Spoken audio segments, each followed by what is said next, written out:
Good morning students. आज हम unit 2 का प्रैक्टिस सेक्शन 2 जो कि आपके पेज नंबर 60 में दिया है, इसको हम करेंगे। यहाँ पर आपको पैराग्राफ दिया गया है। जो चैप्टर हमने पढ़ा है द नेवर नेवर नेक्स्ट, उसका एक्सट्रैक्ट दिया है, उसका कुछ अंश यहाँ पर दिया है और इसी को हमें पढ़ना है और इससे संबंधित कुछ क्वेश्चंस यहाँ पर दिए हैं, उसको सॉल्व करना है। तो पहले ही मैंने आपको बताया है कि आप इसको बार बार पैराग्राफ जो भी दिया रहता है उसको आप पढ़ेंगे और वहीं से आपके क्वेश्चन के आंसर आप ढूंढेंगे।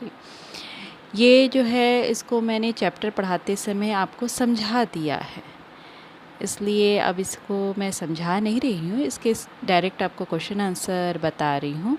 और यदि आपको समझ नहीं आए तो आप इसी चैप्टर का जो मैंने लिंक भेजा था उसको एक बार आप फिर से देख सकते हैं और यहाँ से जो पार्ट यहाँ पर दिया हुआ है, पैराग्राफ दिया गया है, उस भाग को आप फिर से समझ सकते हैं और उसके बाद ही आप उस क्वेश्चन आंसर को क्या करेंगे, सॉल्व करेंगे।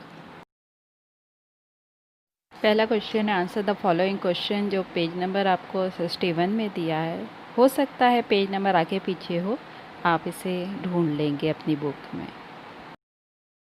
पहला क्वेश्चन है, how much does Jack earn, Jack कितना कमाता है। और उसी में पूछा है हाउ मच डज ही पे टुवर्ड्स ईच इंस्टॉलमेंट, और हर इंस्टॉलमेंट के लिए वह कितना चुकाता है, कितना पैसा वो देता है। आंसर हमने लिखा है Jack earns only 6 pound, Jack केवल 6 पाउंड कमाता है।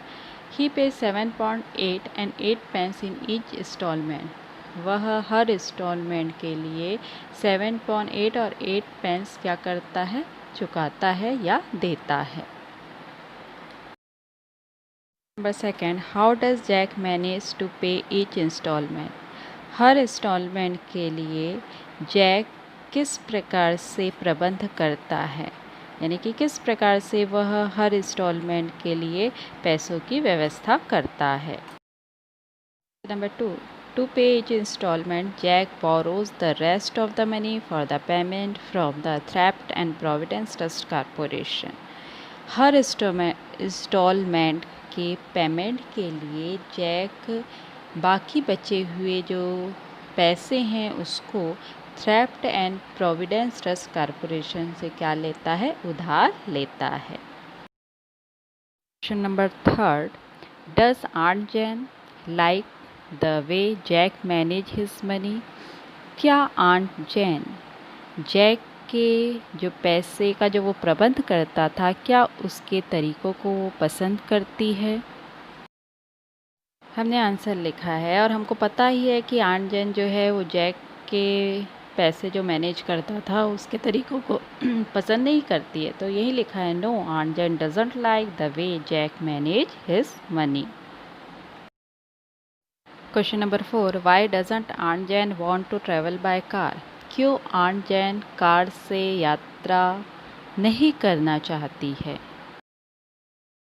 Answer number 4, aunt Jane doesn't want to travel by car, aunt Jane उस कार से ट्रैवल नहीं करना चाहती है बिकॉज, क्योंकि a car that has only 1 tyre and 2 thingums, जो कार का केवल एक टायर और उसके कुछ जो पार्ट्स थे वो केवल किसके थे, जैक के थे, इसलिए वो उस कार से क्या नहीं करना चाहती थी, ट्रैवल नहीं करना चाहती थी। Question number 5, how did Jill and Jack feel when aunt Jane gave them a gift of money, जब आंट जैन ने जिल और जैक को पैसों का उपहार दिया तो उन्होंने कैसा महसूस किया। हमने लिखा है when aunt Jane gave them a gift of money, जब आंट जैन ने उन्हें पैसों का उपहार जब दिया तो जिल एंड जैक फेल्ट, जिल और जैक क्या हुए, बहुत क्या हुए, हैप्पी हुए, बहुत खुश हुए।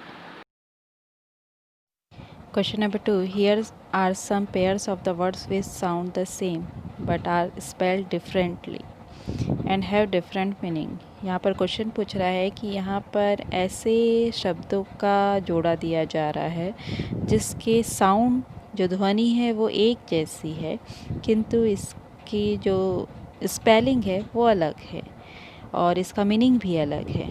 तो ऐसे शब्दों को हमको पहचान के नीचे जो फिलिंग द ब्लैंक्स दिया है उसमें हमको फिल करना है। वे वर्ड हैं देखेंगे यहाँ पर, जैसे चेक है ना, स्पेलिंग डिफरेंट है पर साउंड एक ही है। CHEC के जो है वो चेक जो है वो जांचने के लिए है ना, उसका हिंदी मीनिंग हम लिख सकते हैं जांचना या चेक करना, जो कॉपी चेक करती है उसके लिए प्रयोग किया जाता है। और CHEQUE जो है वो जो बैंक चेक होता है उसके लिए प्रयोग किया गया है।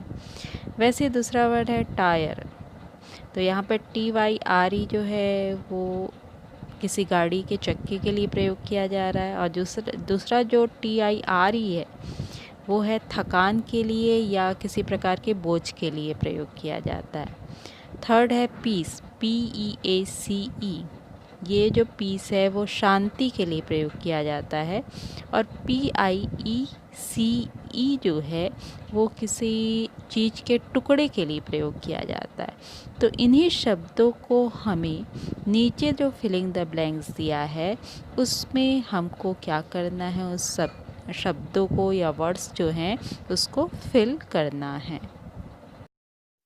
पहला फिलिंग द ब्लैंक्स देखेंगे। Aunt Jane gives Jack a dash so that he can pay off one of his instalment. तो पहले वाले में आएगा CHEQUE वाला चेक। यहाँ पे बोले आंट जैन ने जैक को चेक दिया ताकि वो कम से कम एक इंस्टॉलमेंट को क्या कर सके, पे कर सके। उसके नीचे देखेंगे Jack will have to check whether he is now spending less than he earns. Jack को यह चेक करना होगा कि क्या उसका जो अर्न है, जो कमाई है, उसके स्पेंडिंग से, उसके खर्चे से क्या कम है। इसलिए सेकंड वाले में क्या आएगा, CHECK। Question number second. Aunt Jane says, aunt Jane कहती है डैट कि Jack's car has only one tyre. Jack का जो कार है उसका केवल एक टायर उसका है। Because he doesn't own it completely, इसलिए जो कार है वो पूरी तरह से तुम्हारी नहीं है। If Jack continue to buy things on instalment, यदि जैक किसी तरह से इंस्टॉलमेंट में वस्तु खरीदता है, the burden of the loan it's certainly going to tire him. तो जो लोन का, निश्चित रूप से जो लोन का जो भार है वह उसे क्या कर देगा, थका देगा या वह बढ़ता जाएगा। Third question. Aunt Jane wants Jack to live in peace. Aunt Jane चाहती थी कि जो जैक है वो शांति से रहे। She doesn't want him to own just a piece of the things he buy. वह ये नहीं चाहती थी कि उसने जो भी खरीदा है या जो खरीदा है उसका एक टुकड़ा भी। तीसरे जो फिलिंग द ब्लैंक्स है उसमें पहले में PEAC आएगा, पीस शांति वाला, और दूसरे में PIECE है ना, ये आएगा। क्वेश्चन नंबर 4 जो है tick the correct option in this sentence. यहाँ पर आपको सही जो ऑप्शन है उस पर टिक करना है। जैसे आंट जैन हेट और हेट्स लिखा है ना, ये दो वर्ड्स लिखे हैं, उसमें सही जो आंसर है उसको करेक्ट करना है। तो यहाँ पर हमारा जो सही आंसर है हेट्स होगा, क्योंकि यहाँ पर जो सब्जेक्ट है आंट जैन वो सिंगुलर है, इसलिए यहाँ पर वर्ब जो है हेट्स प्रयोग करेंगे। तो आंसर हो जाएगा हेट्स, HATES। इसी प्रकार से बाकी जो क्वेश्चन है उसको आपको करने हैं। उसी प्रकार से fifth question, filling the blanks with the correct form of the verbs in bracket. जो ब्रैकेट में आपको वर्ब का जो फॉर्म दिया है उसके सही करेक्ट फॉर्म को हमको लिखना है। पहला क्वेश्चन है what does dash the shop open here. यहाँ पे अपने को ब्रैकेट में डू दिया है पर हमने क्या यूज़ किया, डज। तो यहाँ पर करेक्ट जो वर्ब का फॉर्म आएगा डज प्रयोग करेंगे। वैसे सेकंड है it dash ran since morning. तो यहाँ पर हमारा बन जाएगा it has been running since morning. यानी कि वर्ब को हमको सुटेबल वर्ब को हमको यहाँ पर क्या करना है, प्रयोग करना है। और ये किस पर आधारित है, ये आपके ग्रामर पोर्शन के टेंस पर आधारित है। इसके बाकी जो बचे क्वेश्चन नीचे हैं उसको भी आपको मन से करना है और समझ कर करना है। और अगली क्लास में हम अगला चैप्टर या फिर ग्रामर पोर्शन हम कवर करेंगे।